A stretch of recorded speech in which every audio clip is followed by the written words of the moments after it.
किसान की शिकायत। एक बार एक किसान हर कभी आने वाले आंधी तूफान, ओलावृष्टि, तेज धूप इत्यादि से परेशान हो गया, क्योंकि कभी कभी फसल ज्यादा खराब हो जाती थी। इसलिए वह परेशान होकर ईश्वर से शिकायत करने लगा।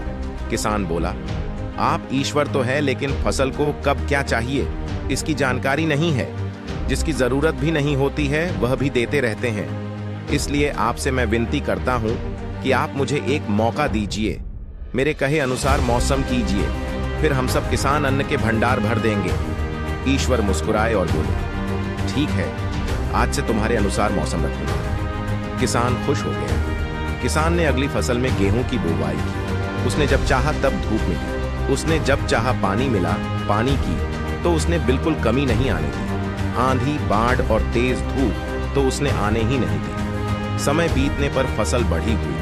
किसान भी बहुत खुश हुआ कि इस बार शानदार फसल दिख रही है। किसान ने मन ही मन सोचा कि ईश्वर को अब पता चलेगा कि अच्छी फसल के लिए क्या क्या जरूरी है।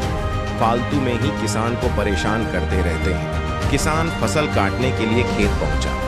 गेहूं के पौधे की बालियों को हाथ लगाया तो उसके पैरों तले जमीन खिसक गई। उसने देखा कि किसी भी पौधे की बालियों में एक भी दाना नहीं था। किसान दुखी हो गया और बोला, हे ईश्वर, ऐसा क्यों हुआ?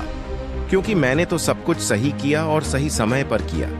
इस पर ईश्वर बोले, हे प्रिय किसान, ऐसा तो होना ही था, क्योंकि तुमने इन पौधों को बिल्कुल भी संघर्ष नहीं करने दिया। इन्हें ना तो तेज धूप में तपने दिया, ना ही आंधी का सामना करने दिया। इन्हें किसी भी प्रकार की चुनौतियों का सामना नहीं करने दिया। इसलिए बाहर से भले ही अच्छे दिख रहे हो, लेकिन ये अंदर से बिल्कुल खोखले हैं। इनके अंदर कुछ भी दाने नहीं। पौधे जब विभिन्न चुनौतियों का सामना करते हैं तो उनमें ऊर्जा पैदा होती है। यह ऊर्जा उनके अंदर सही सामर्थ्य पैदा करती जिनके लिए वह बने हैं। दोस्तों, ठीक इसी प्रकार जब तक इंसान संघर्ष से नहीं गुजरता है, वह आदमी खोखला रह जाता है।